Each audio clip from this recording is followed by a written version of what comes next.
So, hello, Beau Higgins, and welcome to Resume Riddlers, a hired calling podcast. How are you doing?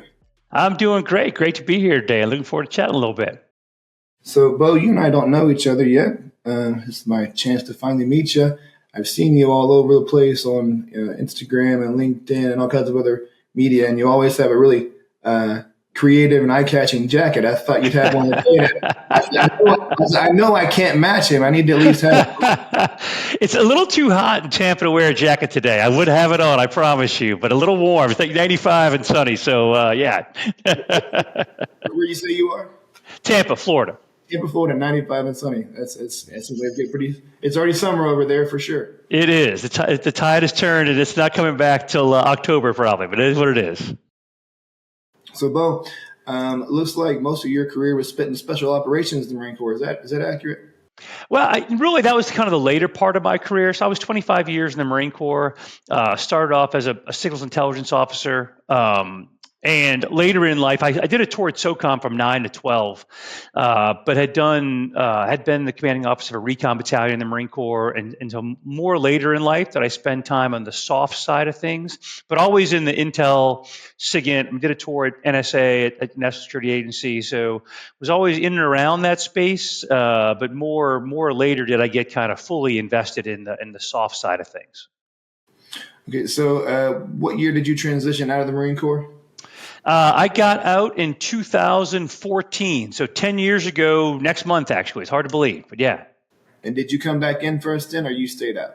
I stayed out. Yeah, 25 years, got out. I literally had I had my change of command, 06 change of command in the morning, and I retired the afternoon of the same day. So it was, I got out and moved back to Tampa and never looked back.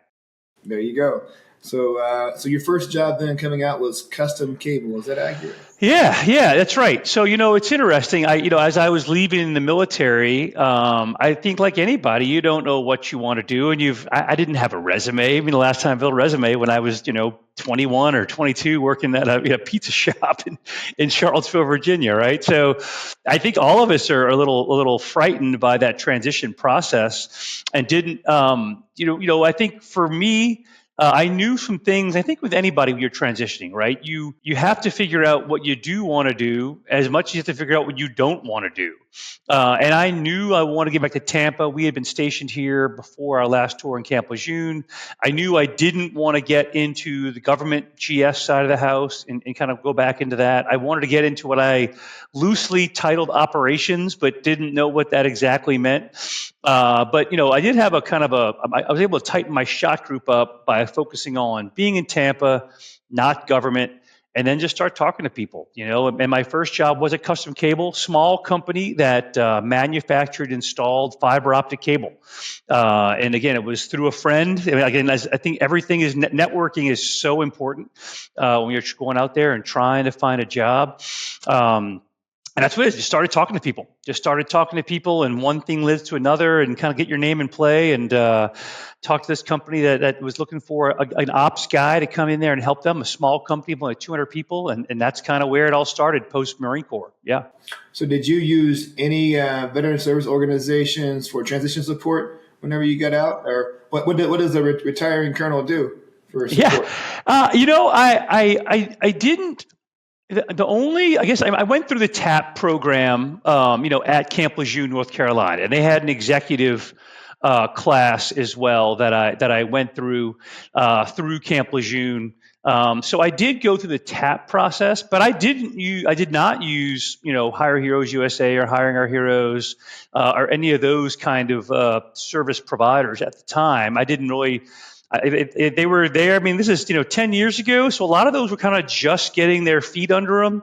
To be honest, I think that the services provided now are so much more robust from a Hire Heroes USA or a Hiring Our Heroes or ACP and the mentoring they do. I mean, there's just so much more available now that exists now that didn't exist back then. So, my process was kind of built my, saw other guys' resumes, built a resume, sent it off to friends of mine in companies to give me some feedback, or friend of mine, and just kind of did it myself, to be honest. And again, not the best way to do it, but at the time that was kind of the way I learned some in TAP. Certainly, we built a resume in the TAP class, and they had some folks that gave us pointers on what to do and how to build a LinkedIn profile.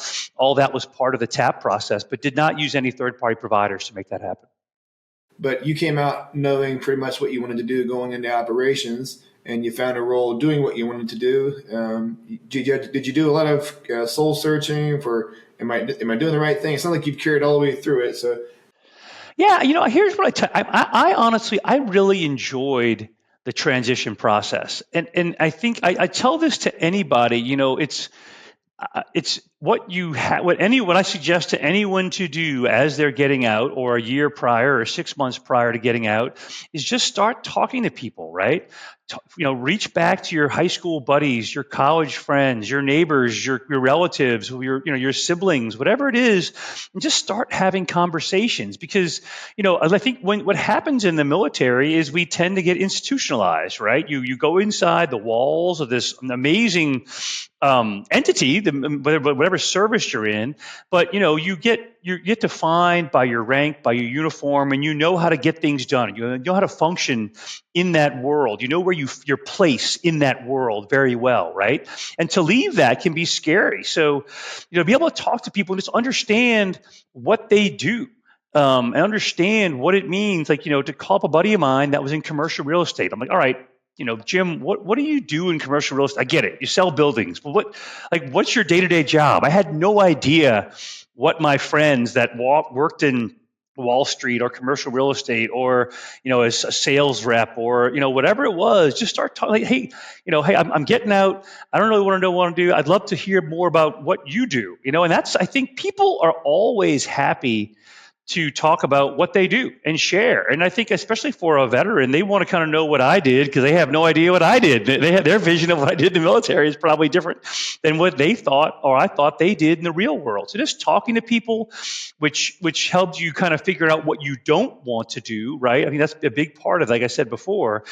And then also when you talk to someone, they say, oh, you're interested in learning more about operations, or interested in this, you should talk to my friend Bill or Susie or whatever it is. And that's the power of the network, is just, you got to start with what your kind of inner circle is, talking to them, and that can just grow and grow and grow. And that's how it worked out for me, is kind of a second or third level friend, a third degree of separation, kind of had this company down in Tampa, and got connected up to kind of go there. But you got to start somewhere, that kind of inner circle, and then grow it out. it's very true and very accurate. So thank you for bringing us into this part of the conversation. But one thing veterans, a lot of us don't like to do, is networking. We find it hard. Not just veterans, people find networking difficult. Some people, equate it to being into like sales, and sales is a hard thing to do for some people.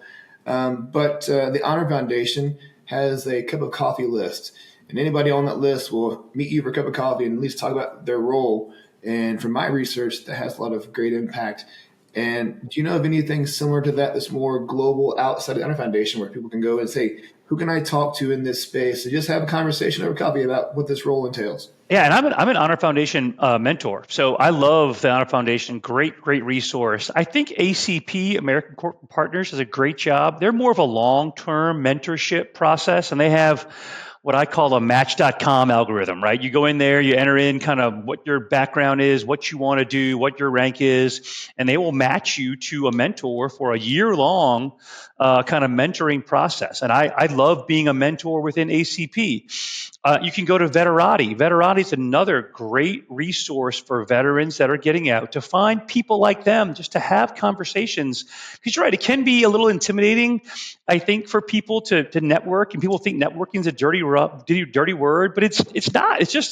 It's getting to know somebody. I mean, it's having a cup of coffee. That's exactly what it is. It's 50 cup of coffee is a great TED Talk. That's what it's about. It's about just talking to people about hey, I'm getting out. I don't know what I want to do. I'd like to learn more about what you do, and maybe that will spark something in me to figure out where I want to go and kind of narrow that shot group or narrow that bullseye down onto what kind of a job I want. Because again, I was, for example, if you're an infantryman or artillery, those skills don't necessarily directly translate over into the civilian world. But when you talk to people, they can get a sense for maybe where you are a fit, and finding those people that can connect you to their network.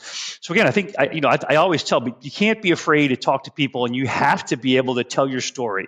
You know your story better than anybody else, and getting a job, interviewing is storytelling. I say that all the time, right? When people interview you, you're using examples, and you have to be able to tell a good story about yourself. And I know it's hard. I know it's not something we like to do in the military, but it's something you can practice. And I certainly practice it a good bit, in front of a mirror, trying to tell my story. And just having your elevator pitch ready. If you talk to the Honor Foundation guys, will tell you have to have your elevator pitch ready for whenever you are in the elevator and somebody's like, "Hey, what do you do?" We're like, "Well, actually, this is what I'm looking to do." And it's important. It's hard, but there are a lot of those organizations out there that can help you work through that and practice and get better at it, so that you don't feel as stiff or uncomfortable having those conversations. Thank you for that. And in developing that pitch and that interview conversation ability to converse an interview, you said you practice? Do you use any AI tools to help practice? Have you saw anything? I didn't. I mean, I'm sure they have them now. Again, 10 years ago, it was me in a mirror. Like that's the same way I practiced giving speeches for high school, debate class. That's how I practiced. I would kind of just talk to myself out loud and make sure I felt comfortable being able to just tell a story about myself. And I knew. And it's probably more when I interviewed at Amazon than when I got my first job at Custom Cable. So I did the Custom Cable job for 2 years, and it was great, a great first job. And we actually did install work for Amazon facilities here in Tampa. And as we installed the fiber in these big fulfillment centers, my boss is like, "Hey, it'd be great if we could get some more business from Amazon. Can you figure out how to sell cable to Amazon?" I'm like, "Okay, LinkedIn, who's my buddies that work at Amazon? Call them up, like, hey, Kathleen, how does Amazon buy cable?" They're like, "I have no idea how Amazon buys fiber optic cable," but it just happened to be, again, the networking piece. In 2016, Amazon, Jeff Bezos had made a pledge to hire 25,000 veterans over a 5-year period, and they needed to build a team to do that. And she's like, "I don't know anything about the fiber optic thing, but would you be interested in this opportunity?" Again, timing, networking. I wasn't even looking for that job, but I was kind of in the right place at the right time. And I often make the joke that, it's a lot easier to find another job when you have a job. It's like when you have a girlfriend. When you have a girlfriend, other girls think you're attractive. If you don't have a girlfriend, something's wrong with you. If you don't have a job, something may be wrong with you, right? So it's easier to find another job, even if you're not looking, when you have a job already. So again, it's the resources, though. Back to your original question, there weren't much out there. It was me kind of working on my own. And when I started to interview for Amazon, I knew what kind of, generally speaking, I knew what their leadership principles were, and trying to have stories I could tell that, that replicated those, that showed I had the skills to have those leadership principles. And I literally did it in a mirror, driving in the car, just kind of repetition. And it worked. And I ended up, I got the job, but it was definitely with a lot of practice, for sure. So you mentioned a lot about networking there, and you touched a little bit on luck and the right place at the right time, and we'll talk about luck a little bit later. But then you brought us perfectly into Amazon, where you spent almost 7 years there during an incredible growth period. You just mentioned the 25,000 veterans, but I imagine the scale is even greater than that over your time period. You want to take us through your role at Amazon and your I guess the connection to the higher ups and the establishment there early on being military related? Yeah. So again, I worked at Amazon almost 7 years as a program manager for their military programs, and it really started out. And I think for any company that is interested in developing, truly investing in veteran hiring, it is so important to have that top down. Someone at the boss making a statement. And Jeff Bezos did. He said, "Look, we're going to hire 25,000 veterans over a 5-year period," and that ended up growing into a pledge of 100,000 veterans over a 3-year period, which we just obtained a couple months ago, right? But because we had buy-in from the boss, it was easy for me to go around Amazon and talk to senior leaders and say, hey, I need some resources, I need some people, but if you give them to me, I will bring you veteran and military spouse talent into your organizations. I can find you cleared talent, I can find you drivers, I can find you whatever you need. The military has it. I mean, Amazon needs a medical reps in every one of their warehouses, right? So if you're a corpsman, I have a job for you. I mean, no matter what you did in the military, somewhere there was a job for you. And my team, our goal was to be that internally to kind of gather up the demand. So, if you think of Amazon, it's really more like, probably a dozen different companies under one roof. They have the logistics side, but Amazon Web Services, Amazon Studios, Amazon Labs, Amazon Robotics, down the line, right? So each one of them has their own demand. We had to kind of work with all of them to help understand where veterans best fit into their organization, and help them, get access to that talent. And, and using programs like SkillBridge, which allow veterans to come in and do, a 12-week free internship with companies, was a great way to get onesie twosies of candidates into a company like Amazon. So I ran the SkillBridge program for Amazon. And we started apprenticeship programs too, where they needed to have even more training, especially in tech. I mean, obviously, Amazon needed a lot of folks that had a tech background. So, working with the Department of Labor and building apprenticeship programs, and then to build a military spouse program, to invest in our student veterans. Again, often overlooked. I think a lot of companies have programs focused on students, but typically it's like going to Ivy Leagues and recruiting there. They don't think of, student veterans, which are typically non-traditional, right? They're older. They usually have families. They're not hanging out in the quad playing hacky sack, right? They probably have a second job, and they're harder to find, but they're out there and there are ways to connect with them. But to have dedicated programs to meet veterans where they were was critical. And that's what we were able to do. And at the scale of Amazon, the nice thing was, they gave us resources to try things. And we learned a lot from trial and error of what worked and didn't work when it came to engaging our veteran population. And I also think because we were at Amazon, other companies followed behind us. If we were doing these things, we could pull other companies that felt like they had to keep up, with us. So you did feel like you almost had a responsibility to the veteran community to keep pushing the envelope and trying new things, and whether it was apprenticeships or SkillBridge or military spouses or student veterans, to kind of lead from the front, right, and be the kind of the voice of that and talk about that, because you knew your impact was well beyond just the impact you were having at Amazon because of the brand that we had, right? So that was really very powerful to be there and very enjoyable. Stressful. I mean, it is a fast-paced place, and it's a bottom line business, and every day is day one. So it can be a stressful place to work, but certainly a place you can make an impact at a scale like very few others. Certainly, and I think you guys did lead the way in many categories, and I think that we're still seeing that here now with some the new programs coming up. So you mentioned SkillBridge, apprenticeship, military spouses, student veterans. Are there any like sourcing funnels or programs that were better than others that helped you build the pillars of Amazon's program? Well, we had a program called Military Pathways. So Pathways was basically a fast track program to get veterans into operations roles. So, when I say operations, I mean into our warehouses, right? They had a program, before I got there, called Pathways, that was focused on MBA candidates. So if you finished an MBA program, you'd come into Amazon into Pathways, and you would fast track in operations up to be a general manager, where you are running a building, hopefully in a 5-year period.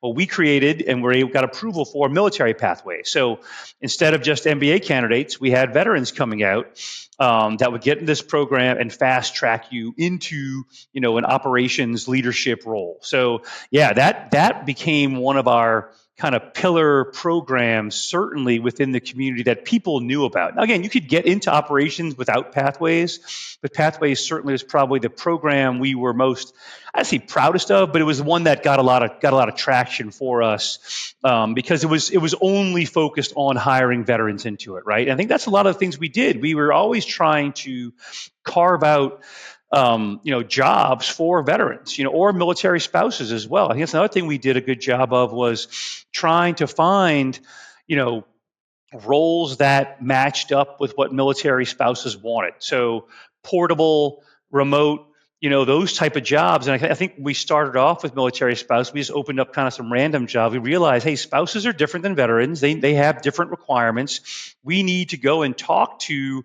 our leadership, the guys, folks that are hiring, and can we get them to dedicate, whether it be in customer service or HR, where does it make sense for us to find jobs that are a fit for what is the sweet spot for what military spouses want, and then dedicate, if we're going to have 100 hires, we were 100% going to make 20 of them military spouses.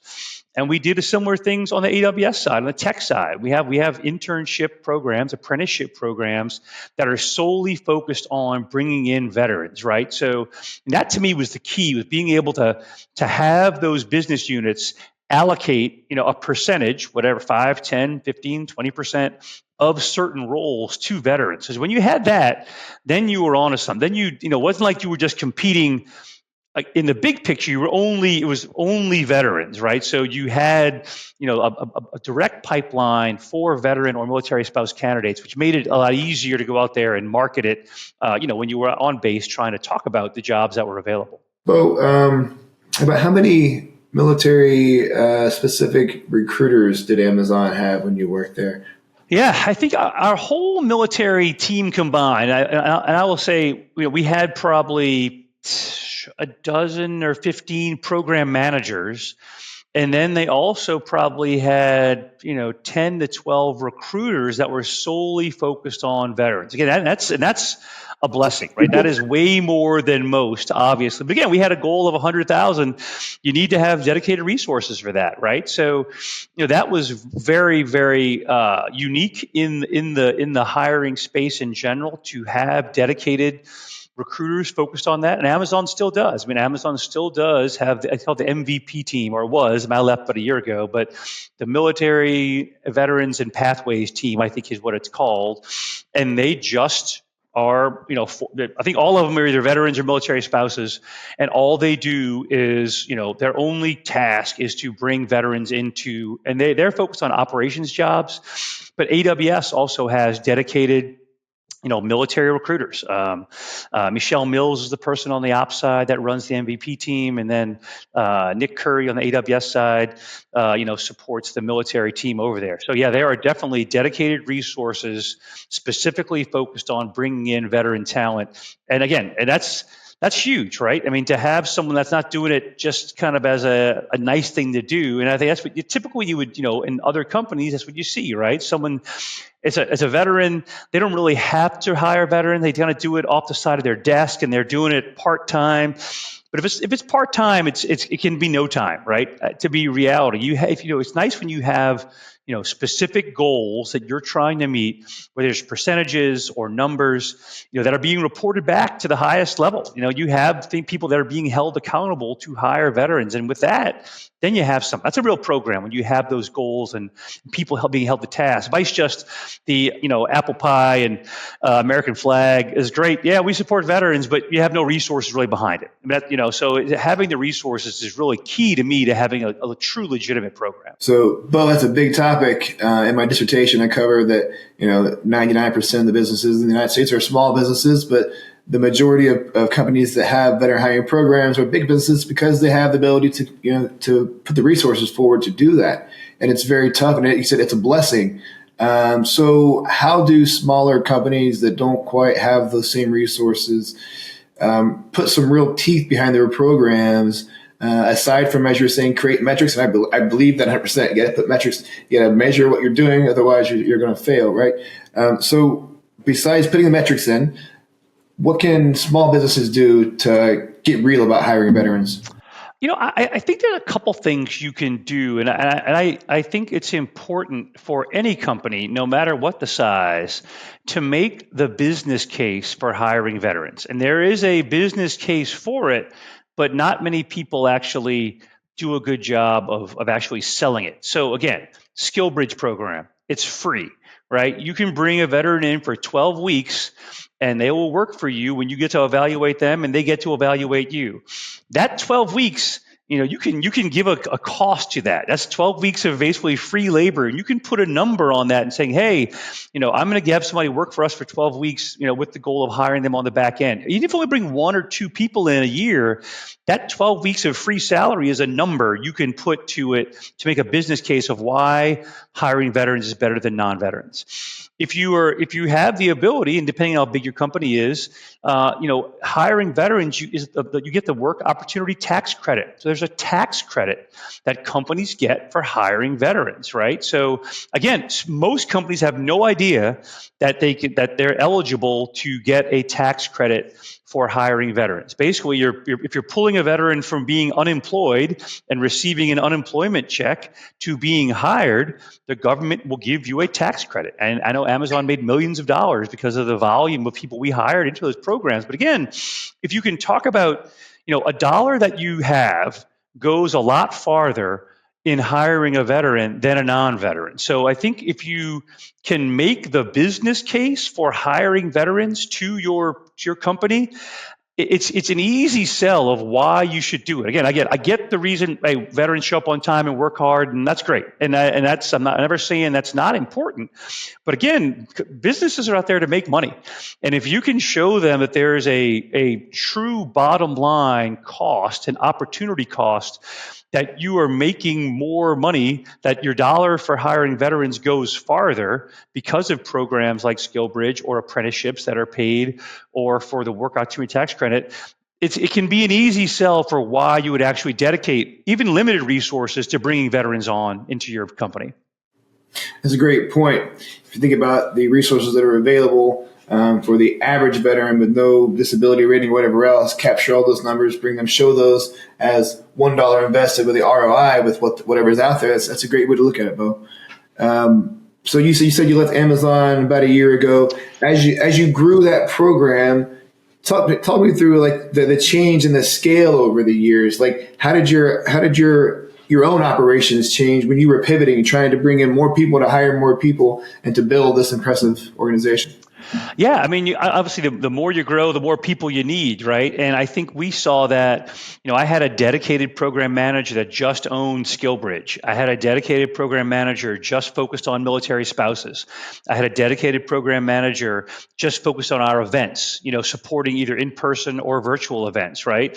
And if you were going to do and grow at the scale we had, we needed to have those people on my team centralized, right? I think that's a big piece, is right. We were able to kind of centralize all the veteran hiring. When I first got to Amazon, there was veteran hiring going on, but it was going on.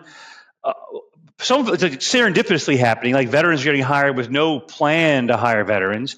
And literally, AWS had its hiring thing going on, and Amazon operations did. And we'd show up to an event and there'd be 3 different booths with Amazon at it at the same event, right? We weren't coordinated, So, I think the key thing that we brought from our team was some type of, organization cross all of Amazon. And then we built our little team that then we would also then have representatives in each one of those businesses that we could go to help kind of collect demand inside those businesses and work with them, right? So, you had to have the right placed people throughout the organization to kind of network the organization, because everyone had different jobs, different times of year, and you're trying to coordinate a lot of different things to make that happen.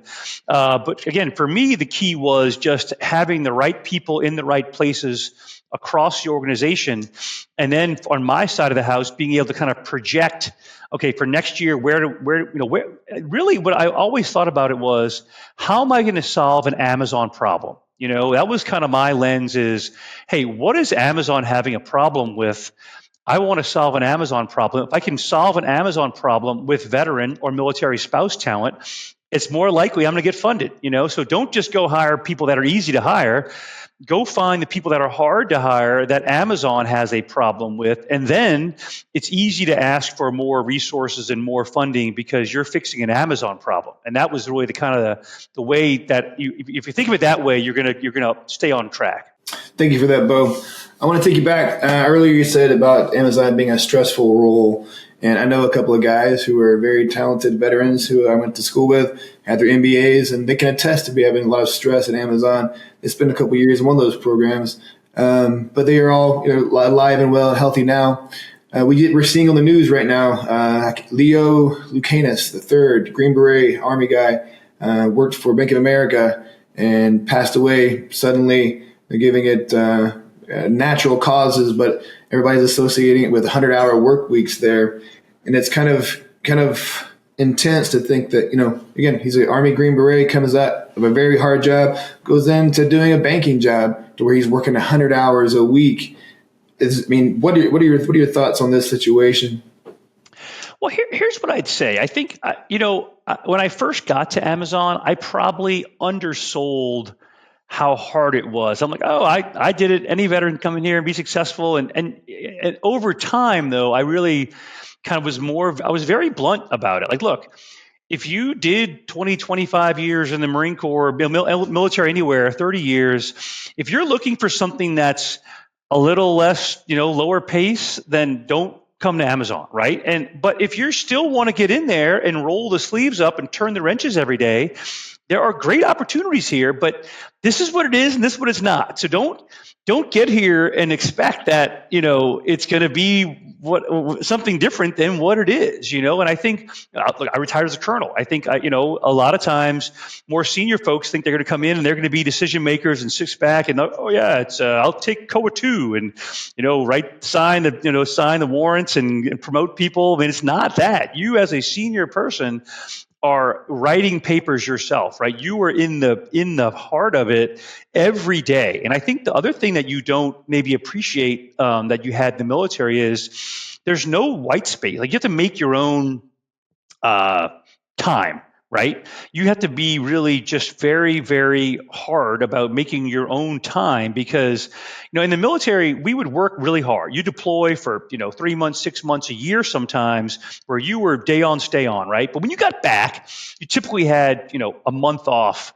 You were completely off the grid and had no responsibility whatsoever. Or anytime you PCSed, right? You moved cross country, you turned in your BlackBerry in one place, you don't even start another job for another 6 weeks. I mean, you're basically stress-free because you don't have a job as you're moving from one place to another. At Amazon, it was always like you would never, you could always work 24/7 and never be caught up because it's just speed, pace.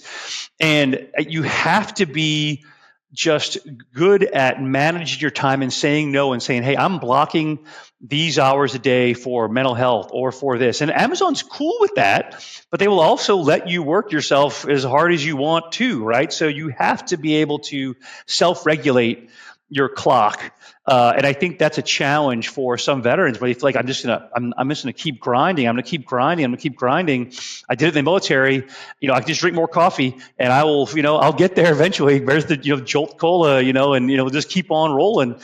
And eventually you'll burn yourself out if you do that. And I think that's what I've seen with some veterans over here. And the same banking industry the same way, right? You need to be able to self-regulate because if you don't, you will burn out. And again, I think a lot of people that are leaving the military actually need a place that's a little, like you deserve a break from that fast pace, especially if you're deploying a lot back, in the day.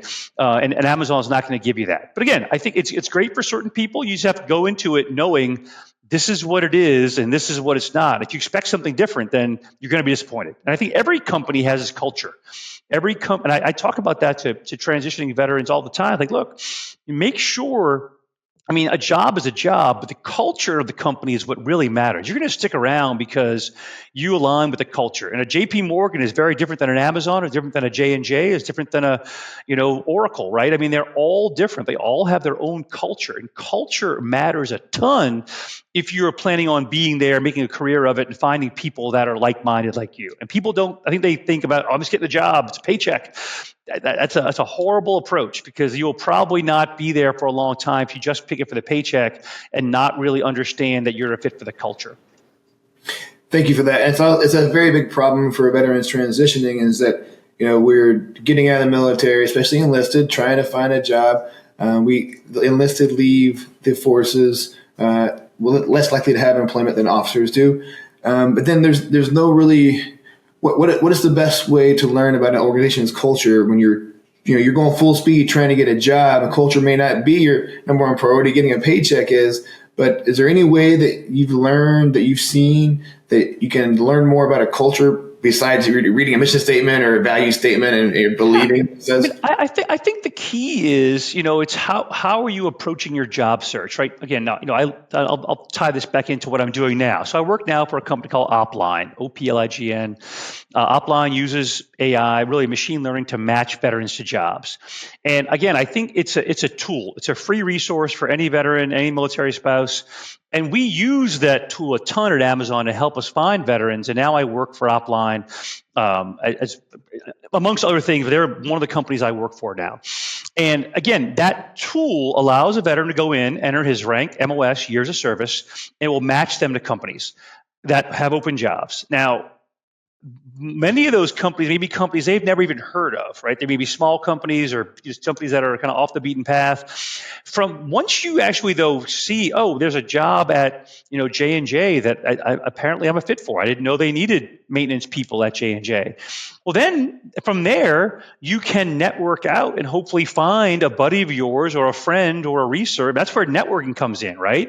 If you see a company you're a fit for a job, try and find someone that works there. Guess what LinkedIn's all about? Hey, look, I'm not looking. I just want to learn about what do you think about the culture over there, right? That kind of goes back in your lap of how you do that.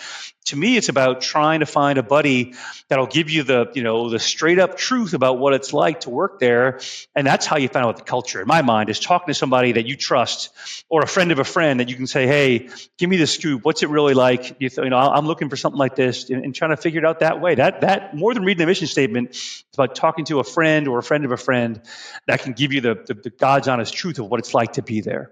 So it's a great transition then to Opline, and one of my questions is about AI. So tell me more about Opline and what this program does. Yeah, like I was saying, it's a website, www.oplign.com. You go to the Oplign page, and literally, it's within a matter build an account, enter in your email, and it'll just basically ask you for your MOS, your years of service, your branch of service, and then based on what you what you typed in there, based on your MOS in particular, it'll ask you contextually relevant questions, right? It's going to ask very different questions for someone that was an 0311 infantryman in the Marine Corps by someone that was a pilot in the Air Force, right? It's going to try to figure out what skills that you have. At the same time, Opline is going out there and pulling the basic and preferred job qualifications of thousands of companies, right? So we know what the job market, we know what companies are asking for, right? We know what the priority is for companies out there, and we turn that into ones and zeros, and we take your profile and turn that into ones and zeros, and we match the two together. So once you build your profile, it will basically say, hey, Derek, we think you're a good fit for this job at Amazon, or these jobs at J&J, or these at Verizon, or these at Wells Fargo, or USAA, or whatever it may be. And then from there, you as the candidate can actually go into the website of that company and apply for a job. But even if you don't, because you've built the profile, that company can see your data and they can reach out to you. So from a company's perspective, it's a valuable tool because companies have that data. Even if you didn't go all the way through the application process and submit a formal resume, they have your data and they can email you and say, oh, wow, I see that you have this hazmat certification that we need, and you're looking for a job. The only reason you'd be on that page is because you are looking for a job or interested in a job, right? So you're recent and you're relevant to the job in question, and hopefully the recruiter will reach out to you and engage you from there. But a great free tool. We give it to veterans, military spouses, we give it to students, we give it to any VSO or MS out there. Hire Heroes USA uses it, Vets in Tech, 020, 4Block, we give it away. We charge companies, our model, we charge companies a monthly fee to access the talent. That's how we work. Yeah, but a great tool. Good deal. So how does it update from your experience after the military? So yeah, great question. So if you put in there, on that same initial interaction, it says, are you getting out in the next 6 months? all right, have you been out a few years? It'll ask you, I think it's like 5 years or less or over 5 years. And if you hit, I've been out over 5 years, it'll say, what have you been doing since then? And you can put in, I've been a program manager, I've been an engineer, whatever it is. And it really does default to your most recent experience. Again, if you were I got back, 0311 infantryman, got out as a corporal, went back, got your degree, and now you're getting out as a student veteran, but you have a degree in cyber. Well, that's a very different veteran than one that's just getting out as a regular, E4, infantryman, right? So it defaults very heavily to your most recent experience, whatever that is. Now, it still takes into account that you have the experience and you may have led people, or you may have some other skills that are soft type skills from being, an E4, E5 in the military. But we're going to default more heavily to your recency of what you've done to match you to open jobs. And you can also enter in multiple MOSs. People go different, how many people started the Marine Corps, then went to the Navy or whatever. You can enter in all that stuff. You're able to put all that in there. And all of it kind of calculates. That's the AI machine learning piece of it, of how we evaluate and give you a score based on the recency of your jobs as well. So yeah, very cool in that regard. Very interesting. Thank you for that. What else do you know about the AI space, or what do you see happening in the AI space and job application process, not just for veterans but across the board? So now we have resumes, we have LinkedIn, and we can share those. We have the little dot cards where you can share your information at the tap of your phone, right? But what's next for socializing yourself, for getting a job, and what's going to replace the PDF resume? Yeah, it's a great question. AI, I think obviously there's some goodness to it in that it helps you sort through a tremendous amount of data very fast, potentially. I do think, that when it comes down to a resume or comes down to an interview, it still has to be personalized. I mean, AI can't personalize things as well as I think it needs to be done if you're going to have an actual interview or for even a resume. To me, I'm not a huge resume fan anymore. Again, I think skills are what matter, not necessarily. The guy I work with at Opline, Mike, he's always like, "Yeah, a resume is a love letter to a single customer, right?" So you do have to modify it based on the job you're looking for, and it may not, and that's hard, right? So AI can help you do that in some ways, quickly change and morph your resume to make that happen. Again, I'm a believer in the personal touch. So again, I think AI can help you narrow your shot group down. That's what when veterans start their hiring process, they don't know where to begin more often than not. And they're firing out 150 resumes, they get discouraged, and it can be super frustrating, right? So I think you can use tools like Opline or other AI-based tools to help you narrow your shot group down and say, okay, I now see that I want to only work in this city or in this industry. Use the tools to narrow it down, and then you can really be better at targeting, right? Instead of using a shotgun to target, use a sniper rifle. And an AI can help you kind of vector in on specific things where you're a sniper rifle going in and looking at a company or a culture and kind of figuring things out. So that to me is the beauty of what AI can do. So that's also a great analogy for another question I have, or some problem that I see and others have commented on as well, is that you mentioned the shotgun versus the sniper rifle and this whole recon space. But I don't think veterans often do enough intel, enough research on the companies they're applying to before they apply. And if they would focus in on learning a little bit more about who they're applying to, who is the human on the other side, how do I reach that person, how do I find out, what they're interested in, I think that goes further than sending 3 or more resumes as long as you're focused. No, 100%. I mean, I think that's what it's AI can get you. It can start you in the right path. But when I would talk to candidates, when I'd interview candidates, I wanted to see that they had done their homework and research into Amazon. And you would think that anyone that interviewed at Amazon, I think at the end of every interview, you're always going to ask somebody, "Hey, what questions do you have for me?" Right? And I was shocked by the number of military candidates that have nope, no questions for you. I'm like, Nothing like you don't care. Like, ask me something. I may not know the answer. Like, ask about drones or Jeff Bezos. I may have no idea what the answer is, but I want to know that you care. I want to know that you want to be here. You've put some effort into this, process. And if you have no questions, I'm like, well, you're probably not getting the job, right? I want someone that is always going to be intellectually curious and interested in learning more. That's the kind of person you want to hire.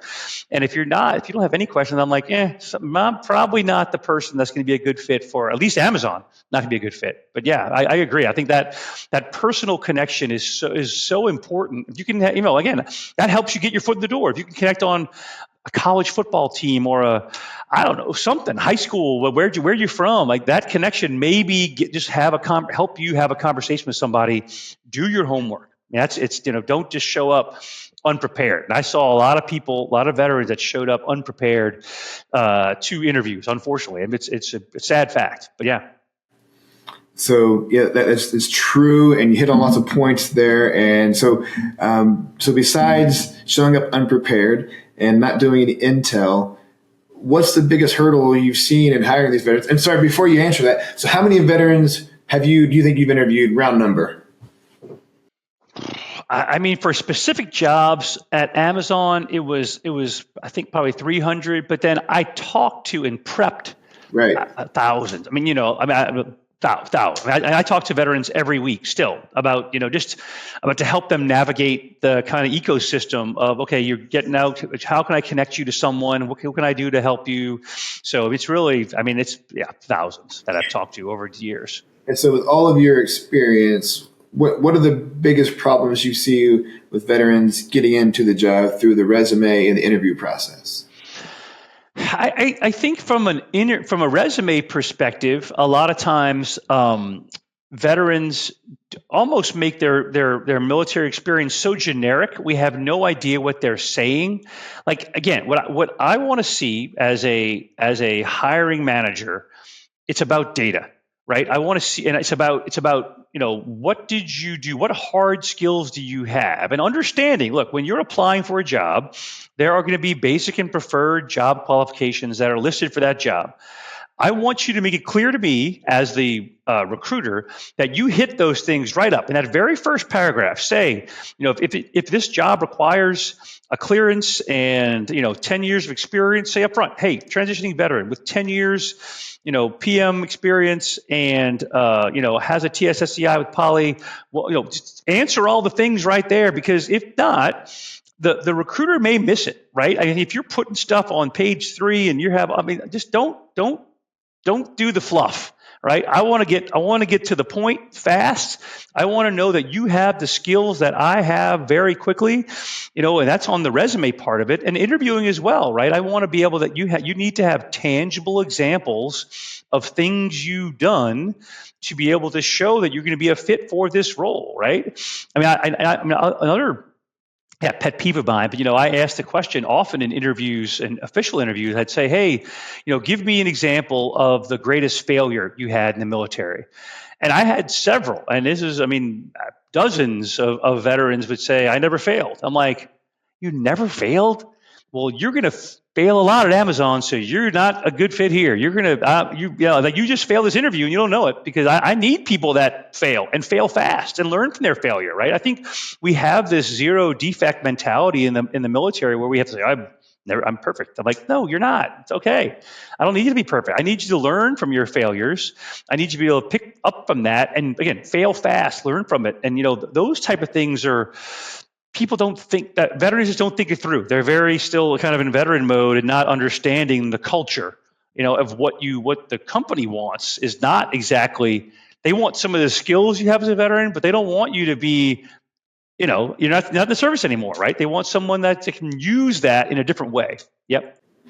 Right, and it's a different skill to sit there and have a conversation than it is to sit there locked in, laser focused, yes or no answers, right? And yep. I remember myself getting out as a sergeant, still being in like short answer responses. Don't talk too much during the interview, because that's how I wasn't trained better during the test process, and I didn't use any of the VSOs on my way out the door. And I'm seeing through my research that I think fewer veterans use VSOs than we currently think they do. I mean, from my brief, little research, it was 10% versus the 60% that's being advertised. I'm trying to investigate that more. Go ahead. No, I was going to say. I mean, again, I think it's interviewing. You're right. I mean, it's not about the answer. I think that's what a veteran goes in there. They want the answer is 7. No, it's not. I want to know how you got to the answer. Right? What was the thought process? What did you go through? What did you learn in order to get to the answer? So again, it's exactly right. It's not about the answer itself. There's no right answer. You're not going to get the question right. And you're right. Veterans would kind of go. They want to finish in like one sentence and be done. Like, no, I want to understand what was going through your head. What challenged you? How did you overcome obstacles? What did you do to be able to navigate that? That's what I care about, is your thought process and your resiliency, and those things. Which I can, if you can't, explain that, you probably have it, but you need to practice that. I mean, that's the whole practicing your interview, and it is truly storytelling. Again, interviewing is storytelling, and you have to be able to tell your story better than anybody else, because you know your story better than anybody else. But it takes practice. It's not something that just happens. You're not going to show up and tell your story, right? You need to work on it and hone it. And there are there's companies out there that do, that help with interviewing as well. I mean, you can go out there and you need to practice. You need to practice. Thank you for that advice. It's true. So you mentioned you're doing other things besides Opline. I see you're at Arcadia Group doing a recruitment executive. Tell me more about that role. Yeah, so Arcadia Group is a company. I've been working with a guy named Michael McDermott, and we're looking at trying to do, and we're kind of in the early stages, but trying to hire or help get veterans hired into venture capital and private equity jobs. It's funny. I think every SEAL I talk to, you talk to them like, what do you want to do? I'm going to go into venture capital. Like, do you know what a P&L is? Like, nope. Like, well, you're probably not going into venture capital or private equity, right? So, but I do believe, and I'm confident that there are opportunities in the private equity venture capital space for veterans that have gotten an MBA and maybe are doing something different, but want to be maybe a chief of staff, at a VCPE firm, or to be the ops guy, right? You send this guy. We just bought a company. I need someone to go down there and build out, a 6-month plan to get this company up and running. I think a veteran would be great at those roles. So that's kind of what our premise is. How do we assess veterans to get into that space? So that's kind of a growing entity to working on that one. And then in addition to that, I'm just doing some consulting in general. So if companies are looking to build a veteran hiring program, I've been doing this for quite some time. Whether it's just building out their veteran resource group or building a skill bridge program, or just kind of, how do I help companies do that? Is kind of what that's what my little LLC, Gigs by Higgins, is doing these days. So yeah. Very, very cool. It's definitely, there's a need to help veterans get better jobs in the roles that make them happy and provide fulfilling employment. In the same threads around the Green Beret that passed away recently, there is that big need, or the big desire of many veterans to go into the venture capital firms, the private equity firms.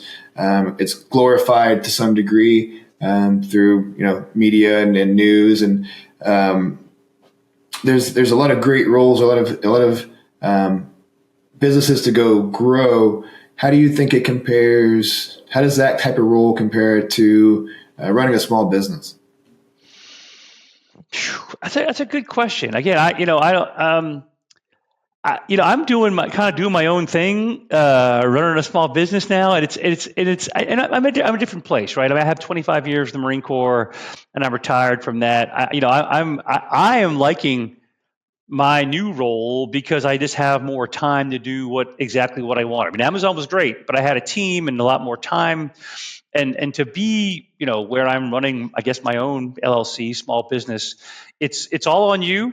So it's it's potentially more stressful, but I'm betting on me, right? That's what you got to, at some point you got to bet on yourself, I guess. And that's what I feel like what I'm doing here. And it's, so far so good, I guess, but yeah.